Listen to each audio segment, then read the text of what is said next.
নমস্কাৰ, মই ষ্টুডিঅ'ত ফখৰুদ্দিন আহমেদ। আজি আপোনালোকৰ সৈতে মই এটা বিষয় লৈ আহিছোঁ। সেই বিষয়টো হৈছে, এতিয়া বহুতে ভাবিছে কি বিষয় হয়। সেই বিষয়টো হৈছে যে 2023 বৰ্ষৰ 1 নৱেম্বৰৰ পৰা যিটো গোটেই অসমলৈ বা সমগ্ৰ অসমলৈ যিটো খেল মহাৰণ অসম চৰকাৰে অনুষ্ঠিত কৰিলে, বহুতে ভাবিছে এই খেল মহাৰণ পাতিলে কি হ'ব, কি লাভ হ'ব ৰাইজৰ, বা ইয়াত স্কুল কলেজৰ ছাত্ৰ ছাত্ৰীসকলৰ কি লাভ হ'ব, এনেকুৱা ধৰণৰ বিভিন্ন প্ৰশ্ন থাকিব পাৰে বা বিভিন্ন ধৰণৰ মনৰ ভাৱ বিভিন্ন ধৰণৰ ব্যক্তিসকলৰ হ'ব পাৰে। এতিয়া চাওক, খেল মহাৰণ অসম চৰকাৰে কিয় পাতিলে বা ইমান টকা অসম চৰকাৰে কিয় লোকচান কৰিলে, বা এই টকাখিনি হয়তো অসম চৰকাৰে ৰাজকোষৰ পৰা কিয় নষ্ট কৰিলে, এনেকুৱা ধৰণৰ বিভিন্ন ধৰণৰ ব্যক্তিৰ বা বিভিন্ন বিষয়ে তেওঁলোকে চিন্তা চৰ্চা কৰিছে। চাওক, যিটো বস্তু বা যিটো বিষয় অসম চৰকাৰে 1 নৱেম্বৰৰ পৰা আৰম্ভ কৰিলে, অৰ্থাৎ সমগ্ৰ অসমলৈ খেল মহাৰণ, এই খেল মহাৰণ অসমত অনুষ্ঠিত কিয় কৰিলে বা ভাৰতবৰ্ষৰ বিভিন্ন ৰাজ্যত কিয় পাতা নাই, আমাৰ অসমত কিয় এই খেল মহাৰণ অনুষ্ঠিত কৰিলে, এই বিষয়ে কিন্তু মই আজি আপোনালোকৰ আগত মই দুষাৰমান মই ক'ব বিচাৰিছোঁ। এতিয়া খেলিলে কি হ'ব বা নেখেলিলে কি হ'ব, বিভিন্ন ধৰণৰ মানুহে আজিও আমাৰ সমাজত আছে, খেল খেলিলে কি লাভ আছে, ইয়াত দেখোন সময় দেখোন বেকাৰ নষ্ট হয় বা সময় দেখোন এনেই অপচয় হয়, এনেকুৱা ধৰণৰ বিভিন্ন ধৰণৰ ব্যক্তিয়ে বিভিন্ন ধৰণৰ চিন্তা এতিয়াও আমাৰ সমাজত আছে। এতিয়া কথাটো হ'ল, চাওক, খেল খেলিলে কি লাভ হয় আৰু কি লাভ নহ'ব, এই কথাখিনি মই আপোনালোকৰ আগত মই কৈছোঁ। আৰু অসম চৰকাৰে ভাবিছে যেন গোটেই বিশ্বলৈ বিভিন্ন ধৰণৰ খেল আছে। বিভিন্ন ধৰণৰ খেল বুলি কোৱাৰ লগে লগে আপোনাৰ ক্ৰিকেট খেল, কাবাডী খেল, ফুটবল খেল, ভলীবল খেল, খো খেল, ৰছী টনা খেল, বিভিন্ন ধৰণৰ খেল, কেৰম খেল, এনেকুৱা ধৰণৰ বিভিন্ন ধৰণৰ খেল আছে আৰু নতুন নতুন খেলৰ উদ্ভৱ হৈ আছে। আৰু খেল খেলিলে আমাৰ কি লাভটো হয়, চাওক, এজন যদি ভাল প্লেয়াৰ আপুনি হ'ব পাৰে, যিকোনো প্লেয়াৰেই হওক, আজি ক্ৰিকেটৰ প্লেয়াৰেই হওক বা ফুটবলেৰেই হওক বা কাবাডীৰেই হওক, যিকোনো ধৰণৰ আপোনাৰ বা এজন দৌৰবিদেই হওক বা এজন সাঁতোৰবিদেই হওক, এজন যদি ভাল খেলুৱৈ হ'ব পাৰে, সেই খেলুৱৈজনৰ দ্বাৰা দেশৰ কি লাভ হ'ব।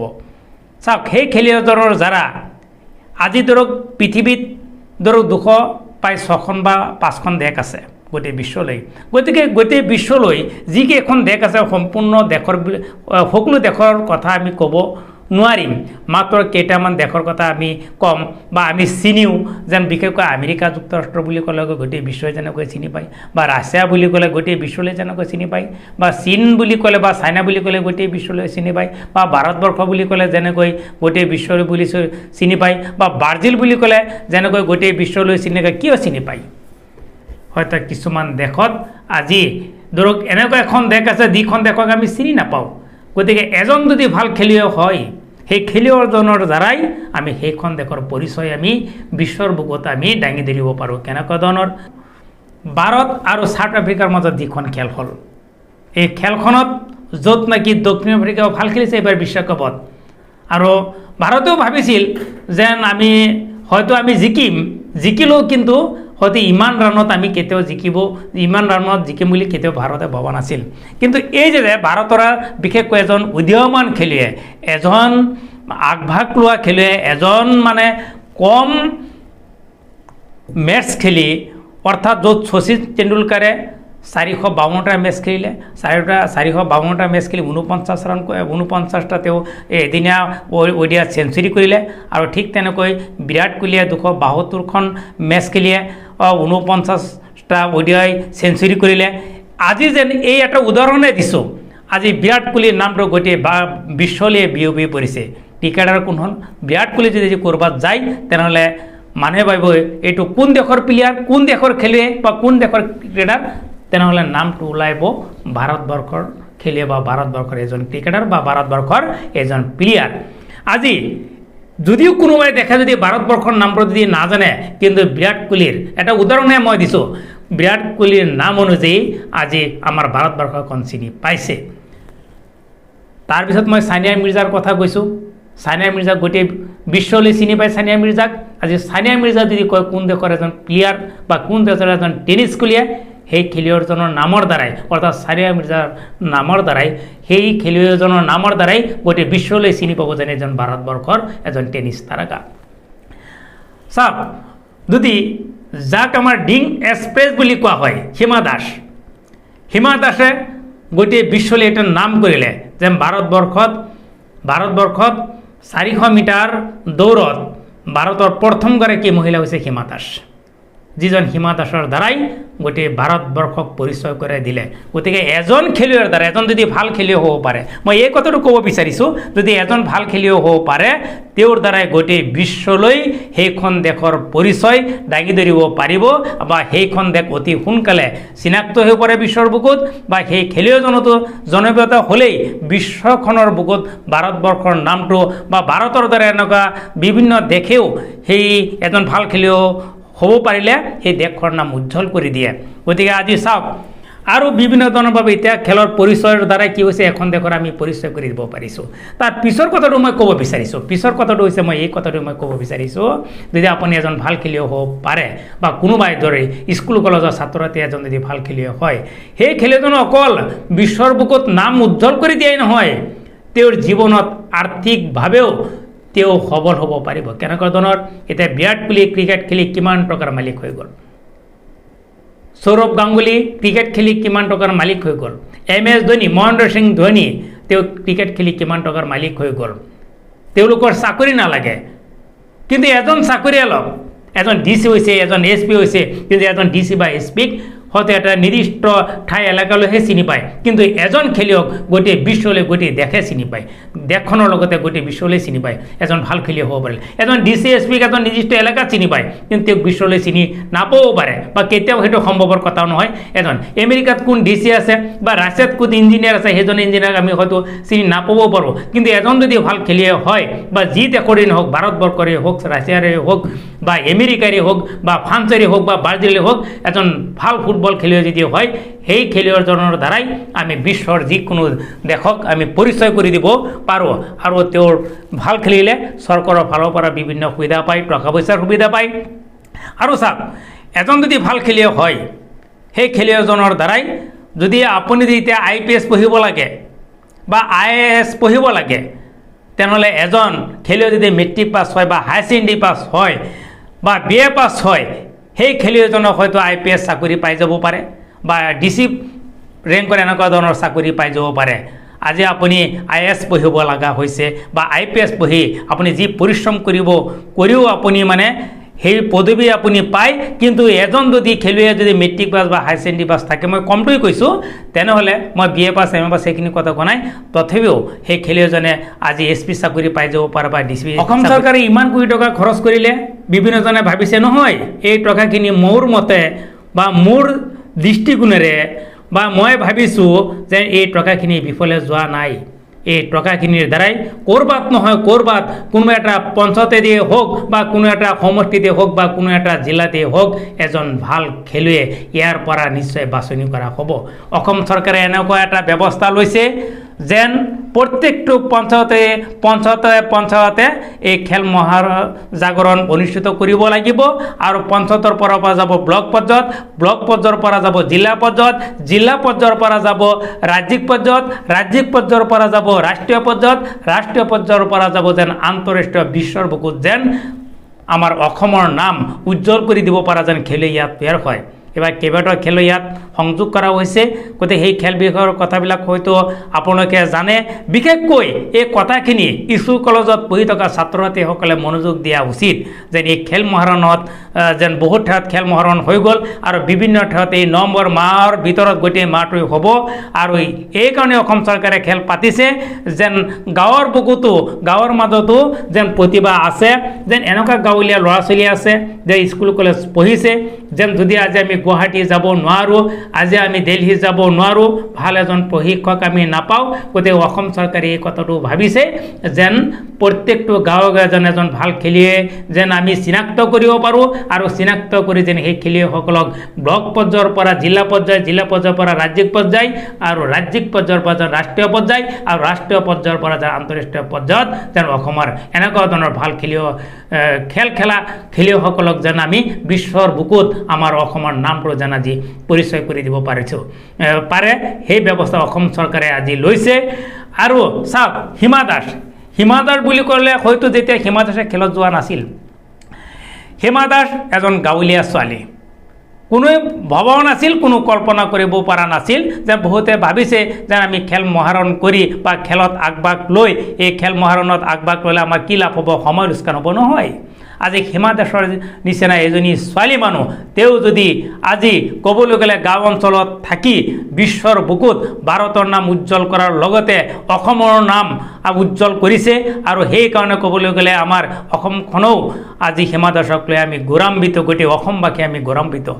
আমি প্ৰত্যেকজন অভিভাৱকসকলক মই এইটোৱে অনুৰোধ কৰিছোঁ, আপোনাৰ ল'ৰা বা ছোৱালীজনীক অসম চৰকাৰে যি খেল মহাৰণ গোটেই অসমলৈ আৰম্ভ কৰিলে বা অনুষ্ঠিত কৰিছে প্ৰত্যেকটো পঞ্চায়তে আপুনি যিখন গাঁৱতে নাথাকক বা আপুনি যিটো পঞ্চায়তে নাথাকক বা আপুনি যিখন জিলাৰে ব্যক্তি নহওক, আপোনাৰ ল'ৰা বা ছোৱালীজনীক আপুনি খেলত আগভাগ লওক। আৰু আপুনি কেতিয়াও এই কথা ভাবিব নালাগে যে ইয়াত কোনো টকা পইচা দিব নালাগে, খালি মাতো খেলত আগভাগ ল'ব পাৰে, খেলত আগভাগ ল'ব লাগে, এই চেষ্টাটো আপোনালোকে লাগক, যেন ইয়াত কোনো ফিজ দিব নালাগে, খালি খেলত আগভাগ ল'ব লাগে। গতিকে চাব, আমিও চেষ্টা কৰোঁ যে আমাৰ অসমখনৰ পৰা এজন হিমা দাস হওক, আমাৰ অসমখনৰ পৰা ৰিয়ান পৰাগৰ নিচিনা এজন ভাল ক্ৰিকেটাৰ হওক, আমাৰ অসমখনত যেন শচীন তেণ্ডুলকাৰৰ নিচিনা ভাল ক্ৰিকেটাৰ হওক, আমাৰ অসমখনৰ পৰাই যেন মই ভাবোঁ যেন সৌৰভ গাংগুলীৰ নিচিনা এজন ক্ৰিকেটাৰ হওক, মই ভাবোঁ আমাৰ অসমখনৰ পৰা যেন বিৰাট কোহলিৰ নিচিনা এজন ভাল খেলুৱৈ হওক, যেন এই কথাটো ময়ো ভাবোঁ। গতিকে আপোনালোকে এই নৱেম্বৰ মাহত য'তেই খেল নহওক আপোনাৰ ল'ৰা বা ছোৱালীজনীক আপুনি খেলত আগভাগ লোৱাক, যেন যোনে যিটো খেল ভাল পায়, বিভিন্ন ধৰণৰ পাইছোঁ, কোনোবা যদি দৌৰ খেল ভাল পায় দৌৰত আগভাগ লওক, কোনোবা যদি কাবাডী ভাল পাইছে কাবাডীত আগভাগ লওক, কোনোবা যদি ফুটবলত যদি মানে ভাল পায় ফুটবলত আগভাগ লওক। গতিকে মুঠতে যদি আপোনাৰ ল'ৰা বা ছোৱালীজনী যদি ভালদৰে খেলিব পাৰে, যদি হিমা দাস যদি আজি গোটেই বিশ্বৰ বুকুত যদি অসমৰ নাম উজ্জ্বল কৰি পেলাইছে, আপোনাৰ ল'ৰা বা ছোৱালীজনী চেষ্টা কৰিলে পৃথিৱীত কোনো কাম বাকী থাকিব নোৱাৰে। আজি চাওক, যদি চেষ্টা কৰিলে পৃথিৱীত নথকা বস্তু আজি আৱিষ্কাৰ কৰিব পৰা হৈছে। আজি টেলিভিশ্যন এটা পৃথিৱীত নাছিল, সেই টেলিভিশ্যনো আৱিষ্কাৰ কৰা হৈছিল। মোবাইল বস্তুটো এই বিশ্বৰ বুকুত নাছিল, কিন্তু মোবাইল বস্তুটো আজি আৱিষ্কাৰ কৰিলে কাৰ দ্বাৰা? মানুহৰ দ্বাৰা। গতিকে কিহৰ কাৰণে হৈছে? একমাত্ৰ চেষ্টাৰ বলত হৈছে। গতিকে আপোনালোকক গতিকে অসমৰ সমগ্ৰ অসমবাসী ৰাইজক মই এটাই কথা অনুৰোধ কৰিছোঁ, আপোনাৰ ল'ৰা বা ছোৱালীজনীক য'তেই খেল নহওক, আপোনাৰ পঞ্চায়তত য'তেই খেল অনুষ্ঠিত কৰিছে সেই খেলত আপোনাৰ ল'ৰা বা ছোৱালীজনীক আগভাগ ল'ব যেন লয় বা আগুৱাই দিয়ে, তাৰ কাৰণে মই প্ৰত্যেকজন অসমবাসীৰ অভিভাৱকসকলক মই অনুৰোধ কৰিছোঁ। আৰু অকল খেলৰ দ্বাৰাই যেন ডাঙৰ মানুহ হ'ব পৰা যায়, খেলৰ দ্বাৰাই এজন ভাল খেলুৱৈ হ'ব পাৰে, আৰু যদি এজন ভাল খেলুৱৈ হ'ব পাৰে তেনেহ'লে আপোনাৰ সন্মান কিমান যে সন্মান তাৰ ক'বই নালাগে। এইটো আপোনালোকে নিশ্চয় জানে কিমান সন্মান এজন খেলুৱৈৰে।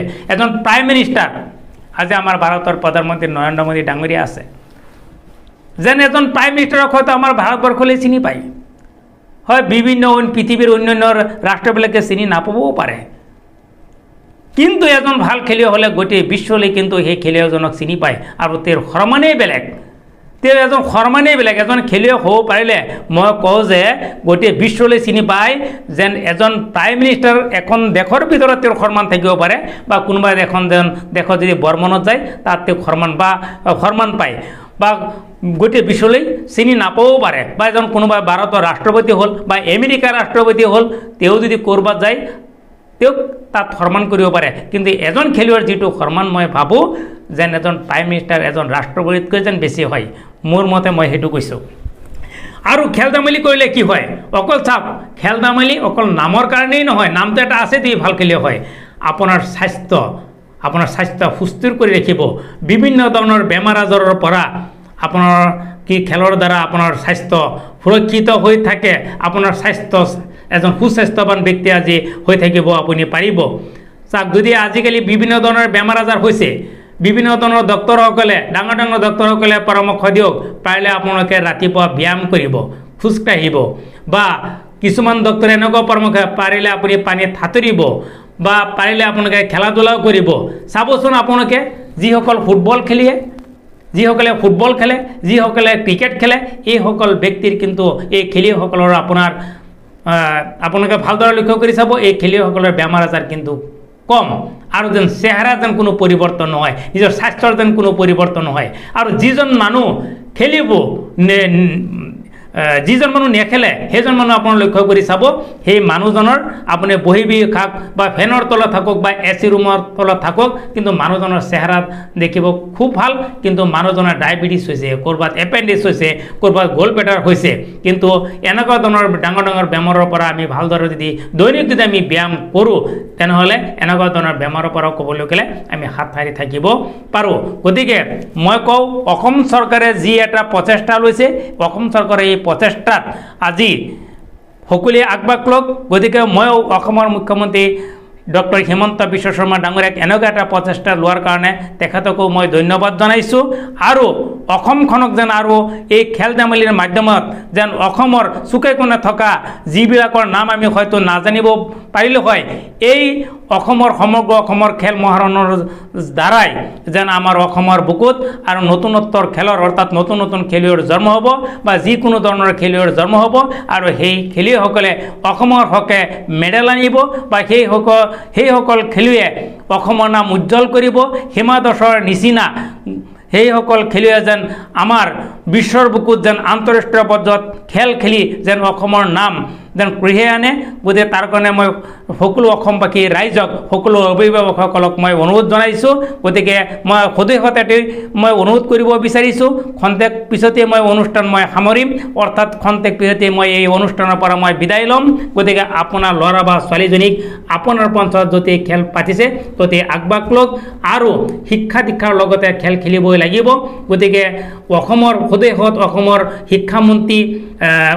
শিক্ষামন্ত্ৰীকো এই কথা কৈছোঁ যেন মানে শিক্ষাৰ যিটো জগত, এই শিক্ষাৰ জগতখনক যেন আপোনাৰ আগুৱাই লৈ যোৱাৰ লগতে ল'ৰা ছোৱালীক খেল ধেমালি কৰিবলৈ যেন আপুনি অনুৰোধ জনায়। আৰু সদস্যত মাননীয় অসমৰ মুখ্যমন্ত্ৰী ডাঙৰীয়াক এই বিষয়ে যেন যিটো পদক্ষেপ লকে এই পদক্ষেপক মই তেখেতক ধন্যবাদ জনাইছোঁ। আৰু মই আজিৰ এই অনুষ্ঠানৰ পৰা মই গোটেই অসমবাসী ৰাইজক, গোটেই স্কুল কলেজৰ পঢ়ি থকা ছাত্ৰ ছাত্ৰীসকলক বা যিসকলে স্কুল কলেজ পঢ়া নাই যদিও খেল ধেমালিত আগভাগ লৈছে, গতিকে সকলো অসমবাসী ৰাইজক সকলোৱে অসমৰ খেল মহাৰণত যিসকল ব্যক্তিয়ে আগভাগ লৈছে সকলোকে মই মোৰ ফালৰ পৰা আন্তৰিক ধন্যবাদ জনাইছোঁ। আৰু তেওঁলোকে যেন এজন ভাল খেলুৱৈ হৈ অসমৰ নাম যে উজ্জ্বল কৰিব পাৰে তাৰে কামনা কৰি মই ফখৰুদ্দিন আহমেদ ষ্টুডিঅ'ৰ পৰা মই বিদায় লৈছোঁ।